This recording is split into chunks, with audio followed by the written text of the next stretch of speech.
विचारावरती आणि कर्तृत्वावरती विश्वास ठेवून आम्ही संघटन आज देशभर उभं केलं ते तथागत गौतम बुद्ध, महाजिजाऊ अहिल्याबाई होळकर, सावित्रीबाई फुले, फातिमा शेख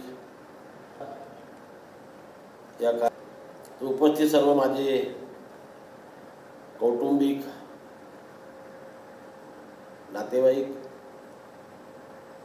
आमच्या कॉमर्स असोसिएशन सर्व सदस्य, ओबीसीचे सदस्य, माझ्या संघटने यंग टीचर असोसिएशनचे सर्व पदाधिकारी, माझ्यावरती प्रेम करणारी सर्व मंडळी, वर्धेवरून भरपूरची मंडळी या ठिकाणी आली, चंद्रपूरची मंडळी या ठिकाणी आलेली, भंडारा गोंदिया सर्वच परिसरातून मंडळी या ठिकाणी आलेली आहेत. आमचे नागपूरचे सर्व प्रेमी या ठिकाणी आहेत. सर्वच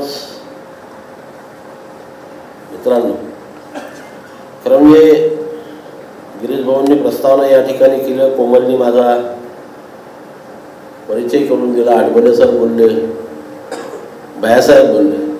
ओएसिस फर्टिलिटीच्या तज्ञांनी IVF उपचार पद्धतीद्वारे 1 लाखांहून अधिक जोडप्यांना मातृत्व प्राप्तीचा आनंद दिला आहे. मोफत अपॉइंटमेंट बुक करण्यासाठी आजच संपर्क साधा.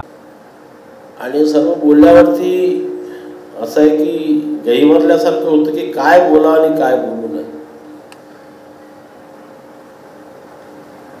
ज्या दिवशी हा पुरस्कार या ठिकाणी जाहीर झाला की ज्याची कधी आयुष्यामध्ये अपेक्षा केली नव्हती. मगाशी सांगितल्याप्रमाणे गिरीश भाऊंनी आणि कोमलनी जेव्हा सुरुवात केली की त्या माझ्या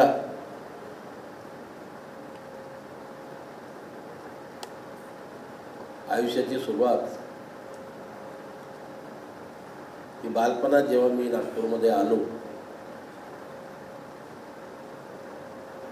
तेव्हा विश्व काय हे काहीच माहीत नव्हतं.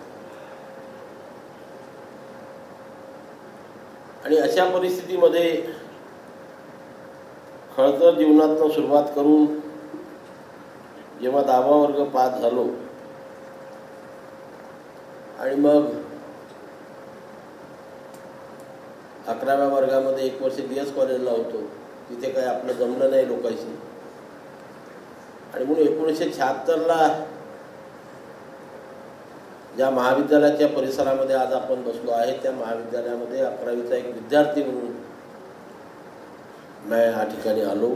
त्यावेळेस माझ्यासोबत जे काही लोक शिकायला होते ते या ठिकाणी सभागृहामध्ये हजर आहेत. आणि मग या भाऊसाहेबांच्या कॉलेजमध्ये आल्यावर भाऊसाहेबांनी ज्या उद्देशाने हे महाविद्यालय स्थापन केलं होतं किंवा ही संस्था काढली होती त्या उद्देशांची पूर्ती करण्याची संधी म्हणा मला या ना त्या निमित्ताने या ठिकाणी मिळत गेली. आणि संस्थेने तेवढंच प्रेम माझ्यावरती केलं की कारण म्हणजे आता शिवाजी शिक्षण संस्था अमरावतीची होती. माझं तर कोणी नातेवाईक लाईफ मेंबरही भैयासाहेब नव्हता, माझं कोणी ओळखीचं नव्हतं, नातेवाईकही नव्हतं तुमच्या अमरावतीमध्ये. एक पोरगी पाहिली होती लग्नाच्या वेळेस म्हणजे तुमचे नातेसंबंध नाही म्हणून लग्न करून टाकलं का.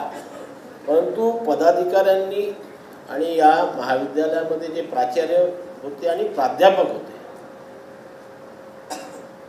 म्हणजे सर्वात पहिले प्राचार्य आमचे लांजेवार साहेब, त्यांनी आमच्यावरती एवढं प्रेम केलं. लांजेवार साहेब गेल्यावरती धोटे साहेबांनी एवढं प्रेम केलं आमच्यावरती. आणि म्हणून मी जेव्हा MCOM पार्ट 1ची परीक्षा पास झालो तेव्हा मी विद्यापीठामध्ये सेकंड होतो. पार्ट 1 मध्ये असताना ट्युशन घ्यायचो उदरनिर्वाहासाठी 2 वेळा खायसाठी. तर आमचे मुंशी सर होते, गेले ते विचार. आता मी मुंशी सरांना म्हटलं सर मी विद्यापीठामध्ये सेकंड आलो, 1 मार्कानं सेकंड फर्स्ट गेलं माझं. मी जर पुढच्या वर्षी MCOM पार्ट 2 केला तर मला गोल्ड मेडल नक्की मिळेल. आणि त्याच वेळेस योगायोगाने मला B.Edला नंबर लागला. तर माझ्यासमोर प्रश्न आला होता की B.Ed करायचं की M.Com कंटिन्यू करा. तर मुन्शी साहेब म्हणे मलाही नाही समजत बोलले, चाल म्हणे आपण दोघे धोटे साहेबाकडे जाऊ. मग मला ते धोटे साहेबांकडे घेऊन गेले. आम्ही खूप घाबरायचो तेव्हा धोटे साहेबांना, खूप स्ट्रिक्ट माणूस होते. धोटे साहेबांना त्यांनी सांगितलं, मी नाही बोललो, तेच बोललो म्हणजे असं असं झालं. मला धोटे साहेबांनी एक प्रश्न केला की समजा म्हणजे पुढच्या वर्षी तुला गोल्ड मेडल मिळालं तर गळ्यामध्ये घालून फिरशील काम नाही रस्ता, तू B.Ed झाला. आणि म्हणून त्यांच्या आग्रहास्तव मी B.Edला गेलो. तरी कॉलेजमध्येच होतो, कारण लेसन प्लॅन कॉलेजमध्येच घेत होतो. एकमेव मी विद्यार्थी होतो ज्याला सिनियर कॉलेज मिळालं होतं लेसन घ्यायला. आणि त्यावेळेस 31 मार्चला B.Edची परीक्षा संपायची. 31 मार्चला B.Edची परीक्षा संपली आणि धोटे साहेबांनी निरोप पाठवला की त्या भगवंताळाला बोलवलं.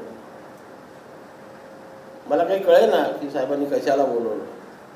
त्यावेळेस 20 एप्रिलला कॉलेजला सुट्ट्या लागायच्या.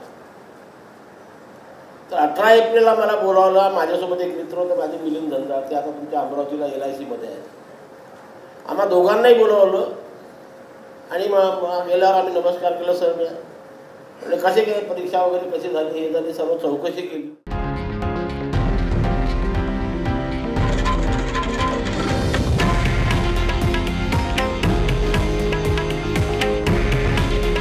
हे आहे देशातील नंबर 1 न्यूज नेटवर्क आणि आपण पाहत आहात TV9 मराठी. काळजी तुमची, हित महाराष्ट्राचं.